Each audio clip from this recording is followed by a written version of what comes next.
Muitas mulheres da igreja são vítimas de violência doméstica. Por esse motivo, eu preciso que você assista esse vídeo até o final. Eu tenho certeza que você vai aprender nos próximos minutos, algo que você poderá utilizar em algum momento. Saber como lidar com essa situação é essencial para interromper ou reduzir o sofrimento das vítimas e até salvar vidas. Muitas mulheres e crianças nas igrejas cristãs são vítimas de violência física, psicológica e sexual. Infelizmente, não são poucos os casos em que os agressores são pessoas que exercem algum cargo na igreja e por isso se passam por espirituais e servos de Deus na comunidade cristã. Eu assisti há poucos dias um vídeo em que a vítima conta como ela foi assediada quando era criança e a sua mãe sofreu violência física e psicológica por uma pessoa que era vista como espiritual e servo de Deus dentro da igreja. A vítima também relata que a mãe não recebeu apoio na igreja. A liderança se posicionou contra a vítima, a favor do criminoso, e orientou a não levar o caso para a polícia, para não trazer escândalo para a denominação religiosa. Absurdo, não é? Infelizmente, situações similares são mais comuns do que parece. Nesse vídeo eu farei um resumo da história, com detalhes suficientes apenas para discutirmos a problemática. E vou trazer várias orientações para as vítimas e para as pessoas que ocupam cargos de liderança nas igrejas. Se você se interessou por esse assunto, deixe seu like e fique conosco nesse vídeo até o final. Se você se interessa por esse tipo de conteúdo, se inscreva no canal e ative as notificações. Assim o YouTube te avisará sempre que postarmos novos vídeos. Eu deixei na descrição o link do material que eu utilizo para estudo bíblico. São materiais que eu tenho, uso e recomendo. Se você quer ter boas fontes para estudo da palavra e contribuir com o nosso canal, adquira os produtos através dos links da descrição. Uma senhora da igreja com 3 filhas ficou viúva. Essa senhora criava as filhas com dificuldade financeira. Um senhor solteiro entrou para a igreja. A liderança incentivou o relacionamento e em pouco tempo eles se casaram. Após o casamento, o marido apresentou comportamentos abusivos, com agressões psicológicas e físicas contra a mãe e assédio contra as enteadas. O homem abusador era participativo na igreja e começou a exercer cargos no grupo de louvor. Apesar dos diversos atos criminosos em casa, o criminoso se disfarçava muito bem como ovelha de Jesus na igreja. A mãe tentou levar o seu problema para a direção da igreja. A liderança não acreditou na vítima, pediu para ela orar e orientou a não denunciar o criminoso para não gerar escândalo para a igreja. Vejam, todas as igrejas cristãs estão sujeitas a ter episódios como esse. Não há exceção. Pode acontecer ou está acontecendo na minha igreja, na sua igreja.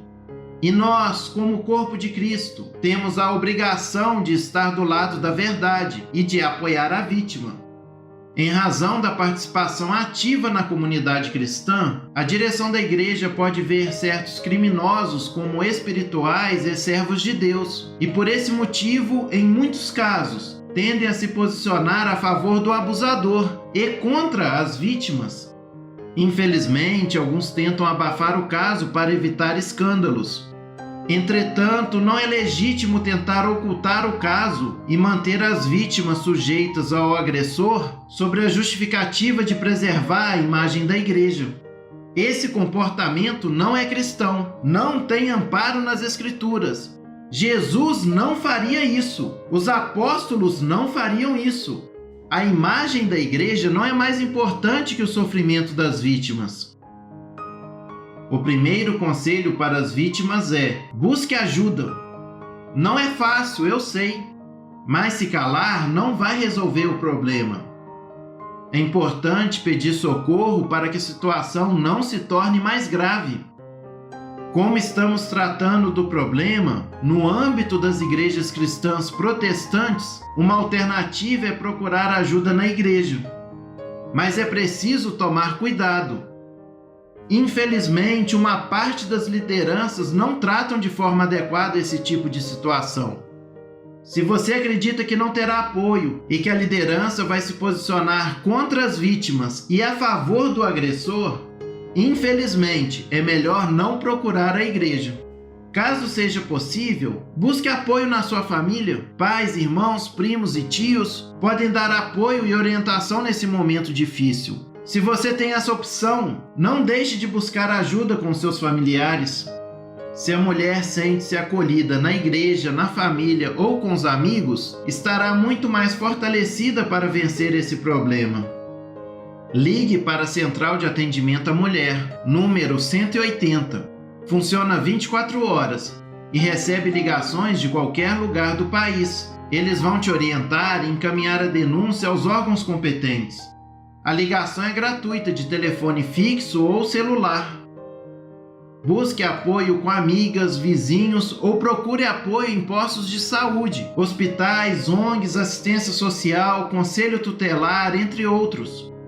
Lembre-se, você é vítima e não tem nenhuma responsabilidade pelas agressões que sofre, nem deve se sentir culpada. Registre imagens ou vídeos que comprovem o que aconteceu.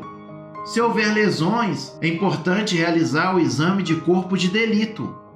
Em caso de violência sexual, a vítima tem direito à assistência na rede de saúde pública.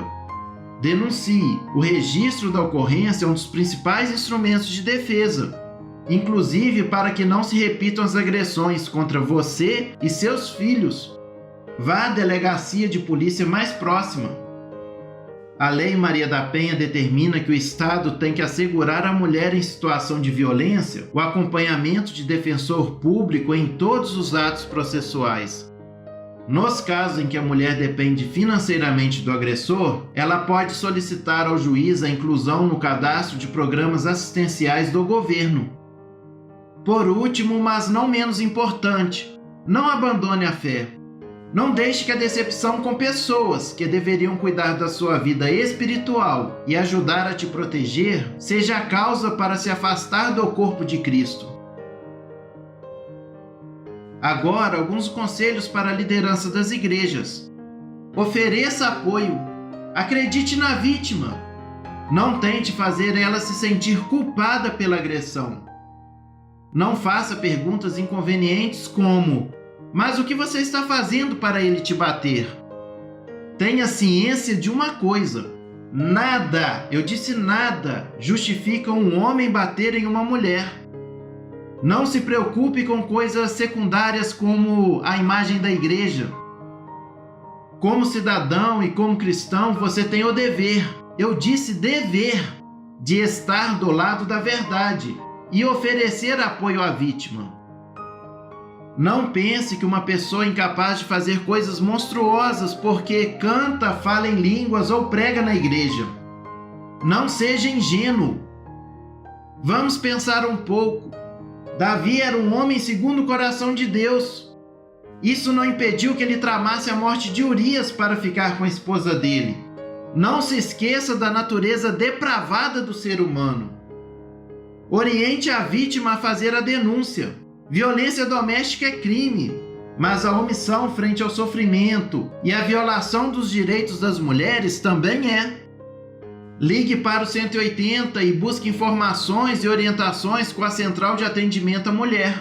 A depender do caso, principalmente se houver risco de morte e abuso de crianças, mesmo sem o consentimento da vítima, leve o caso à polícia. A agressão precisa parar. Se omitir não é uma opção. Se houver algum policial na igreja ou que seja cristão, que você conhece e confia, converse com ele. Não permita que a preocupação com a imagem da igreja ou uma eventual amizade com o agressor esteja acima da verdade dos fatos e da justiça. É importante destacar que a liderança da igreja não deve bancar o herói e ir tirar satisfação com o agressor, colocando a sua vida e a de outros irmãos em risco. Você nunca deve fazer isso. Seu papel é fornecer oração, apoio emocional e, caso seja possível, apoio material e, principalmente, comunicar às autoridades. Existe um ditado popular no Brasil: em briga de marido e mulher, ninguém mete a colher. Realmente esse ditado faz sentido quando a briga ou disputa se dá no campo das ideias, dentro dos limites do aceitável. Contudo, se nessa briga há agressão física, ameaça de morte ou abuso de crianças, você tem o dever de meter a colher. Em um vídeo, a delegada Luana diz que em muitos casos foi a colher que meteram na briga do casal que salvou a vida da vítima. Outro tema que precisa ser enfrentado no ambiente cristão é a questão do divórcio. Alguns líderes cristãos podem se posicionar contra o divórcio da vítima e dizer que a Bíblia ou a igreja são contra o divórcio. Isso é polêmico, mas eu preciso me posicionar. Se a irmã é vítima de agressões, se os seus filhos são vítimas de abusos, o ministério não pode se posicionar de forma contrária ao divórcio. Mulher nenhuma deve aceitar a violência doméstica ou o abuso dos filhos porque não tem o direito de se divorciar. Nesses casos, o ministério não pode colocar esse tipo de barreira. Essa palavra é para os pastores. Imagina se a sua filha se casa com um homem agressivo, que espanca a sua filha, que abusa dos seus netos. O que você diria para ela? Você vai pedir para ela continuar casada? Porque no livro tal, capítulo tal e versículo tal diz que não pode se divorciar? É isso que você vai fazer? Eu duvido. Pois bem, chegamos ao final de mais um vídeo. Eu gostaria de saber a sua opinião. Você concorda com os nossos argumentos? Escreva nos comentários o que você achou desse vídeo. Eu quero saber o que você pensa sobre esse assunto. Vamos fazer dos comentários desse vídeo um espaço para a troca de experiências e informações sobre esse importante tema. Se você gostou, compartilhe com seus amigos e familiares.